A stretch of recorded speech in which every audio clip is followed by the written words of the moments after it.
প্রতিদিন সকালটা আমার বেশ ব্যস্ততার মধ্যে দিয়ে কাটে। আসলে এই জীবনে বোধহয় যে জিনিসটা বেশি করে চায় সে কিন্তু সেটা সহজে পায় না। তবে পায় না এটা বলব না। ইচ্ছে আর চেষ্টা থাকলে সবই সম্ভব।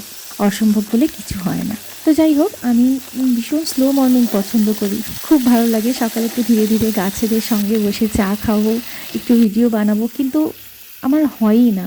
আমি ভীষণভাবে ব্যস্ত থাকি সকালবেলা। একটু শান্তি করে চাও খেতে পারি না। তবে এই বিষয়ে কাউকে দোষ দেব না।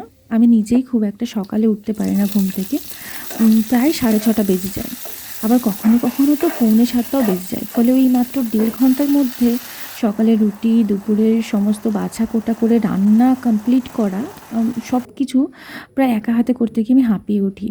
আমাদেরকে মোটামুটি 8টা 15 মধ্যে রান্না কমপ্লিট করতে হয়, কারণ হাজব্যান্ড সকালে খেয়ে যায় এবং দুপুরের টিফিনটাও নিয়ে যায়। মাঝে আমি কয়েকটা ভিডিও বানিয়েছিলাম সকালে, কিন্তু এখন আর পেরে উঠি না। আসলে আলসেমির জন্যই আমার এমন অবস্থা।